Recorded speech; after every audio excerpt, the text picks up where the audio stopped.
Baik, Assalamualaikum warahmatullahi wabarakatuh. Perkenalkan, nama saya Hanif Al-Afif dengan NPM 23101040101117. Sebelumnya, yang kami hormati dosen pengampu kami, yaitu Bapak Reza Palevi. Baik, pada kesempatan kali ini, saya akan mempresentasikan tentang bentuk sistem pemerintahan di dunia. Baik, sekarang kita akan membahas tentang bentuk sistem pemerintahan di dunia. Yang pertama itu ada kita bahas terlebih dahulu tentang pengertian sistem pemerintahan. Secara umum seringkali terjadi pencampuran dalam menggunakan istilah bentuk pemerintahan dan sistem pemerintahan. Padahal dalam ilmu negara, kedua istilah tersebut mempunyai perbedaan mendasar. Menurut Hans Kelsen, dalam teori politik klasik, bentuk pemerintahan diklarifikasikan menjadi monarki dan republik. Terus kita akan membahas tentang sistem pemerintahan parlementer. Sistem parlementer digunakan untuk mengawasi eksekutif oleh legislatif. Terus ciri-cirinya sebagai berikut. Yang pertama, kepala negara hanya mempunyai kekuasaan nominan. Yang kedua, pemegang kekuasaan eksekutif. Yang ketiga, badan legislatif dipilih untuk bermacam-macam periode. Terus ada sistem pemerintahan presidensial.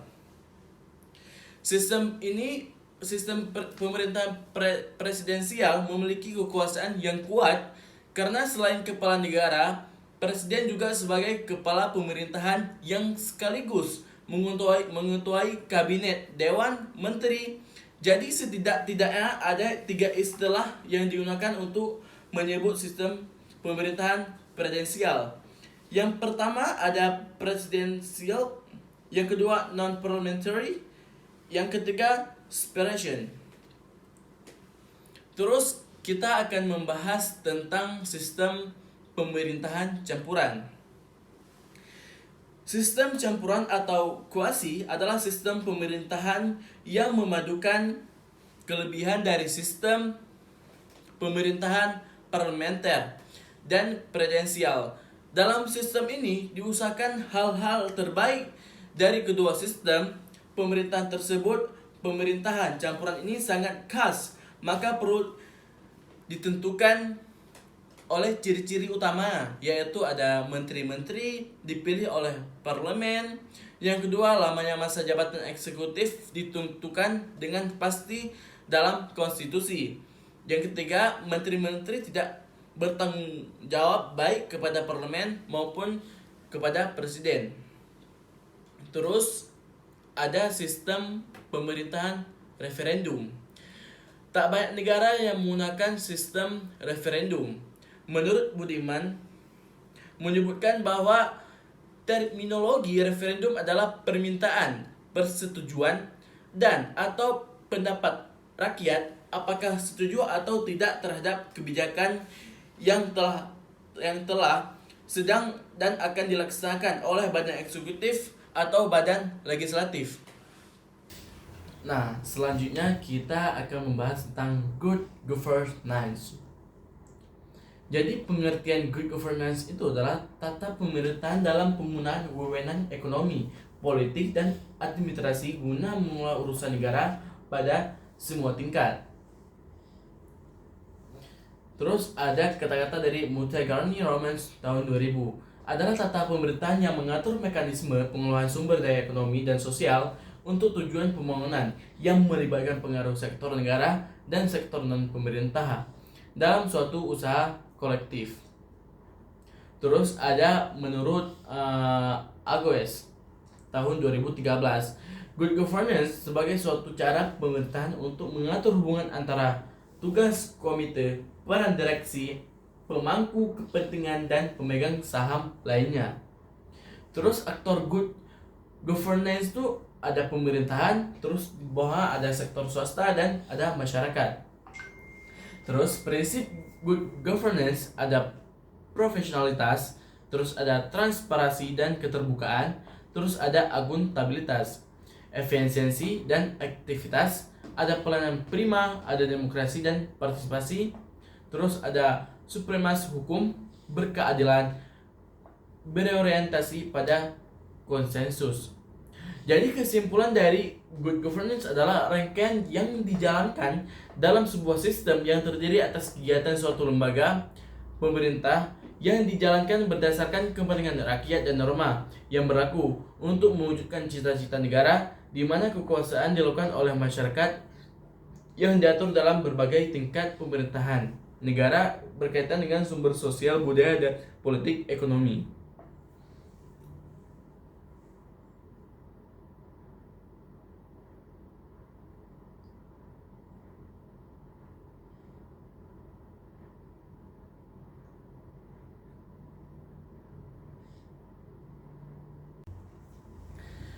Nah, selanjutnya ada konsep birokrasi.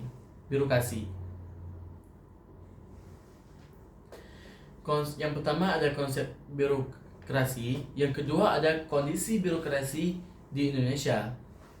Apa sih itu konsep birokrasi?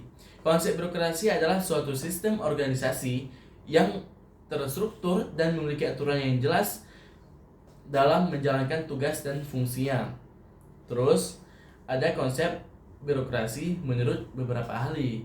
Yang pertama ada konsep birokrasi pelayanan publik menurut Muhammad Sawir, adalah birokrasi yang mampu memberikan pelayanan publik yang efektif dan efisien. Terus ada fungsi birokrasi. Yang pertama adalah melaksanakan pelayanan publik yang baik. Yang kedua, menjaga keadilan dan kesejahteraan sosial. Yang ketiga, menjaga keamanan nasional. Terus ada tujuan birokrasi. Jadi tujuan birokrasi itu secara umum adalah tujuan dalam menjalankan tugasnya di berbagai sistem pemerintahan presidensial, parlementer, ataupun campuran adalah sebagai berikut. Ada layanan publik, ada kesejahteraan, ada menjaga kestabilan politik, memenuhi kepentingan masyarakat, dan terus ada kondisi birokrasi Indonesia. Di Indonesia, kinerja pemerintah sering dikritik dengan banyak berdebat melawan peran pemerintah di negara ini.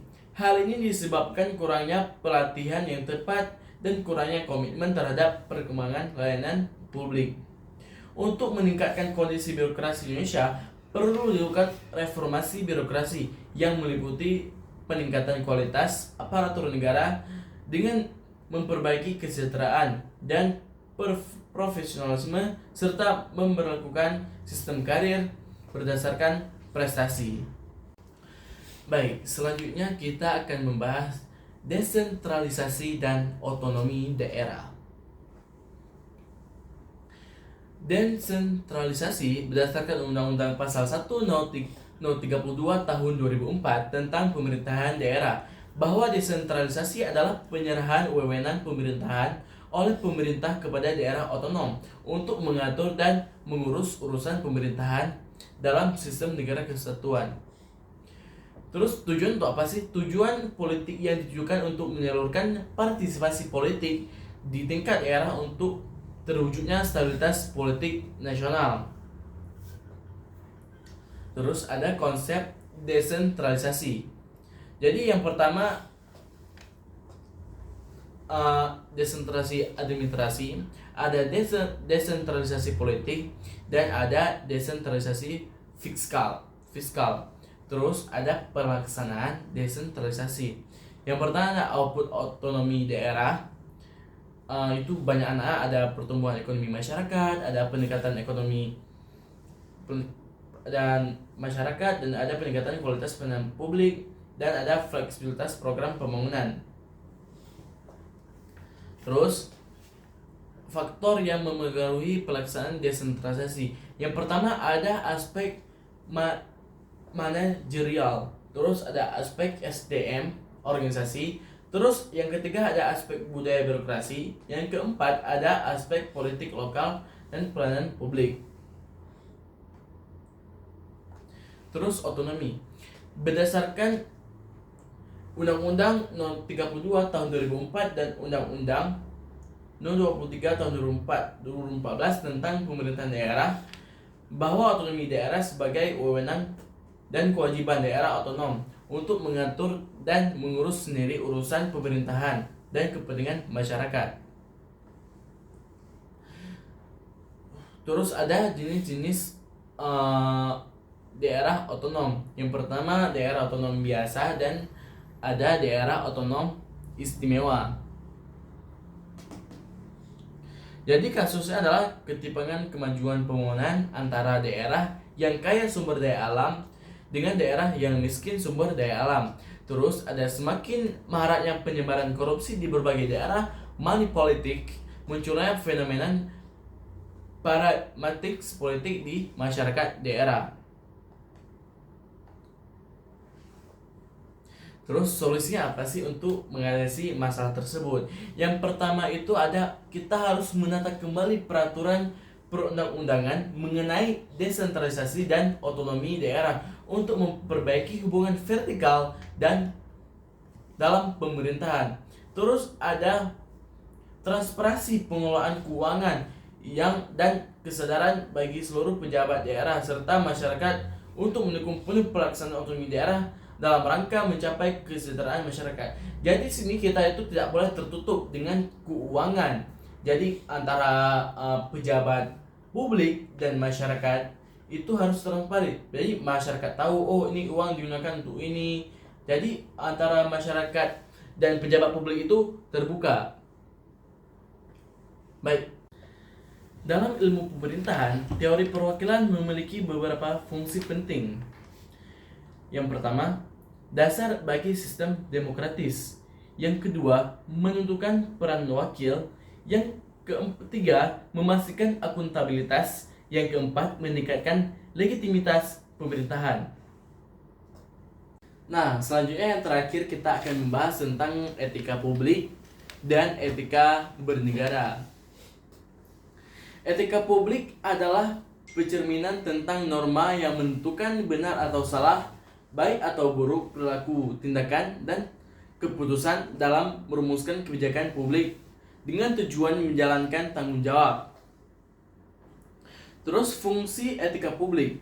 Etika publik berfungsi sebagai alat dalam perbuatan kebijakan publik dan alat evaluasi sehingga hak-hak individu terjamin dan terlindungi dan mengarahkan masyarakat kepada kehidupan yang lebih tertib. Terus prinsip etika publik. Prinsip etika publik terdiri dari jalur integritas, memegang janji setia adil, perhatian hormat, kewarganegaraan, kaum profesional, keunggulan, akuntabilitas, dan menjaga kepercayaan publik merupakan nilai yang dicerminkan dalam pelaksanaan pelayanan administrasi publik. Selanjutnya, seberapa penting sih etika publik itu? Etika publik penyelenggaraan negara merupakan hal penting yang harus dikembangkan karena dengan adanya etika diharapkan mampu membangkitkan kepekaan birokrasi atau pemerintah dan penyelenggaraan pelayanan publik. Terus contoh dari etika. Contoh dari etika itu adalah sikap kita menunjukkan hormat kepada orang lain. Merupakan salah satu dari contoh etika dalam kehidupan sehari-hari. Terus ada etika bernegara.